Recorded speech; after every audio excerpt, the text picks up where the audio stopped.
ભરૂચમાં ભારે વરસાદને પગલે હાંસોટમાંથી પસાર થતી કીમ નદી બે કાંઠે વહેતી થઈ છે। કીમ નદીનો ધસમસતો પ્રવાહ જોવા મળ્યો। કીમ નદી ઓવરફ્લો થતાં 3 ગામમાંથી 218 લોકોનું સ્થળાંતર કરાયું। પાંજરોલી, ઓભા અને અસરમા ગામમાં પૂરના પાણી પ્રવેશે તેવી શક્યતા છે, ત્યારે તંત્ર દ્વારા સતત પરિસ્થિતિ ઉપર નજર રાખવામાં આવી રહી છે।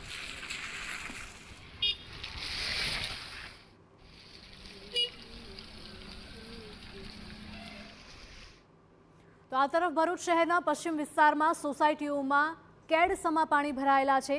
વરસાદનું જોર ઘટ્યું, પરંતુ પાણી ભરાવાની સમસ્યા હજુ પણ યથાવત છે। કૌશર પાર્ક, અલીફ પાર્ક અને સહારા પાર્ક પાણીમાં ગરકાવ થયા। ઉમરાજ વિસ્તારમાં ઘરોમાં પાણી ઘૂસતા ભારે હાલાકી થઈ રહી છે। તંત્ર દ્વારા કામગીરી ન કરાઈ હોવાનો સ્થાનિકોનો આરોપ છે। તાત્કાલિક પાણીના નિકાલની કામગીરી કરવા સ્થાનિકોની માંગ।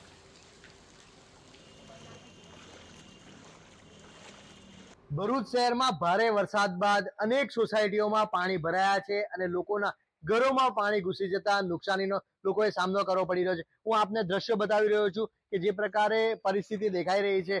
આ જે મકાનોના ઉમરા સુધી પાણી પહોંચ્યા છે, તો કેટલાક આ વિસ્તારોમાં લોકોના ઘરોમાં પાણી પ્રવેશી ચૂક્યા છે। અમે ભરૂચના નંદેલાવ વિસ્તારમાં છીએ, જ્યાં આ પ્રકારની પરિસ્થિતિ દેખાઈ રહી છે। જે વિસ્તારના અનેક મકાનોમાં પાણી ઘૂસવાની સમસ્યા સર્જાઈ હતી। આ વિસ્તારની અંદર ગઈકાલથી પાણી ભરાયા છે અને તેના કારણે પરિસ્થિતિ ખૂબ જ વિકટ બની હતી।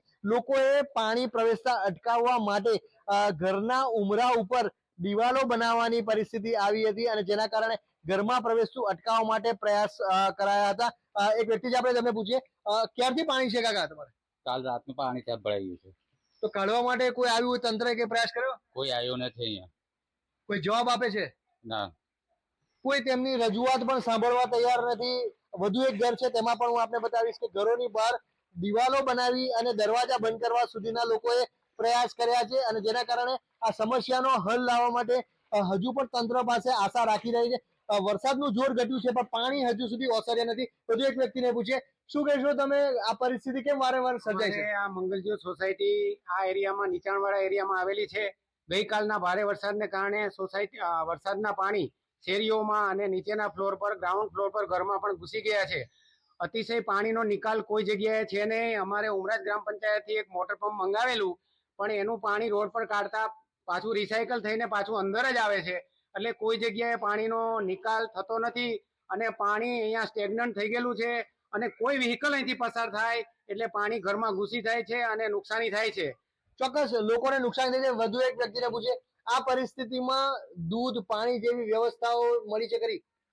દૂધ પાણીની કોઈ પણ વ્યવસ્થા મળતી નથી। આ પાણીમાં, ગોઠણ સમાણા પાણીમાં ચાલીને બહાર જ જવું પડે છે, અંદર કોઈ આવી શકતું નથી। ચોક્કસ લોકો અવર જવર પણ મુશ્કેલ છે, વડીલો છે મોટી સંખ્યામાં। વધુ એક વ્યક્તિને આપણે પૂછીએ, તમારી પાસે તંત્રમાંથી કોણ આવ્યું? અમારે ત્યાં કોઈ આવ્યું નથી મંગલજ્યોત સોસાયટીની અંદર। તો પાણી કેવું લેવલ વધી ગયા છે તો જોવા માટે આવીએ, કોઈ આવતું નથી। અને કે ગટર લાઈન નવી નાખી, એ જે કાચમાંથી પાણી બેક મારીને સોસાયટીમાં આવી ગયું છે। આ ડિઝાઇન ફ્લોપ ગયેલી છે, એ હવે ડિઝાઇન ચેન્જ કરો, કાં તો કાચને મોટી કરવી પડે, ઊંડી કરવી પડે, તો આ સક્સેસ જાય એવો છે પ્લાન। ચોક્કસ સમસ્યાઓ ક્યાંક ને ક્યાંક લોકોને પડી રહી છે। સ્થાનિક પંચાયત સભ્યો છે આપણી પાસે, શું કહેશો, તંત્ર તરફથી શું પ્રયાસ છે? તંત્ર સતતપણે કામ કરી રહ્યું છે। પાણીનો નિકાલનું બી તંત્ર દ્વારા ધ્યાન દોરવામાં આવ્યું છે। તંત્ર પાણીનું નિરાકરણ કરી રહી છે। તંત્ર નિરાકરણ કરી રહી છે, ચોક્કસ આશ્વાસન અપાઈ રહ્યું છે, પરંતુ જે રીતની પરિસ્થિતિ દેખાઈ રહી છે, જે રીતે પાણી ભરાયા છે, આ જોતા લોકોની સમસ્યાઓ ઠેરની ઠેર છે। અનેક લોકોએ પોતાના ગ્રાઉન્ડ ફ્લોરના મકાનો બંધ કરી અને બીજે જવાની પરિસ્થિતિ સર્જાય છે। જોકે પાણી ન ઓસરતા હવે સમસ્યાનું નિરાકરણ ક્યારે, તે મોટો પ્રશ્ન ઉભો થઈ રહ્યો છે। પાણી કાઢવાના તમામ પ્રયત્નો નિષ્ફળ જઈ રહ્યા છે, ત્યારે હવે વરસાદની વિરામ બાદ લોકોને સમસ્યામાંથી રાહત ક્યારે મળશે, એ મોટી સમસ્યા અને તેનો મોટો પ્રશ્ન ઉઠી રહ્યો છે। અંકિત મોદી, TV9, ભરૂચ।